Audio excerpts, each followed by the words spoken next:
This is Steve Underwood here with the NSAF here at Project Triple Jump Clinic here in Dallas, Texas. We're here with Coach Peter Pratt from the Bahamas, a national coach for more than 30 years and who's been with this program from the start. Last year, of course, we took the athletes to the Bahamas to work under Coach Pratt, and this year we've got 2 clinics here in the States, in Dallas and then also in Fort Lauderdale next month, and to go along with the Bahamas clinic, which we'll have in March. Coach Pratt, could we start just by talking a little bit about how you became involved in the sport in the first place? We heard an interesting story this weekend about how you used to be a pretty proficient volleyball player, but then were introduced to the sport of track and field and to jumping. Can you talk a little bit about that? Okay. I started sports at a very young age, and basically the first sport that I probably was introduced to was tennis. Okay. I played tennis because in our neighborhood where we lived, there was a tennis club at the end of the street, and they had about 6 tennis courts there, and I think I was probably at the age of 6, 7, and we played tennis.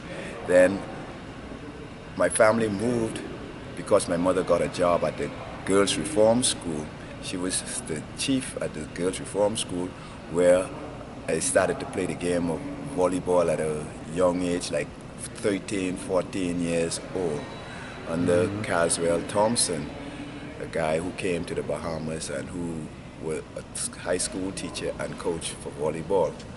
And my school team was basically the national team for the Bahamas at that time. Wow, okay. 16, 17, had the opportunities to travel with the Bahamas in volleyball on the national team at the senior level. I was on the bench. I came off the bench to play on that team, and I played national team volleyball for 5 years. During at that time, we did not have a real sports meet inside schools. High school only had 1 track meet per year. So definitely only once a year you probably get to show what you do in track and field. So I was out of school when I was asked by my uncle to go ahead and try out for the Bahamas team, the first team for the Bahamas that would be represent the Bahamas at Carifta Games. And what year was this? Which was held in 1973 in Trinidad at Queen's Park Oval. I made the Carifta team, and I was the lone medalist from the Bahamas. And you had never triple jumped before in your life? I triple jumped before, but probably that was my 3rd or 4th official track meet as a triple jumper. At Carifta Games, and I happened to win the only medal for the Bahamas at that Carifta Games. That was my first Carifta Games, and I did that with my hand in a sling at the particular time because I damaged myself in the long jump, and I had scars.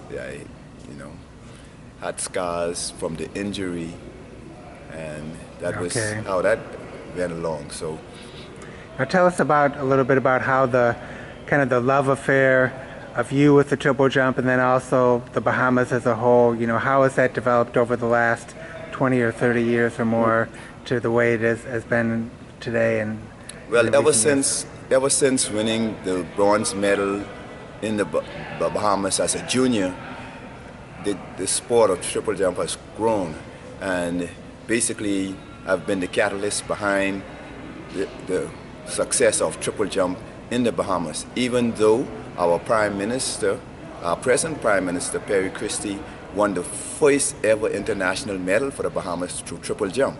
Okay, when was that? And that was in probably 1959, someplace around there. And the present Prime Minister won the first triple jump medal, and then we had triple jump is the leading jump event inside the Bahamas when it comes to track and field, because that event, that's the first event that any event that we go to win the first medal.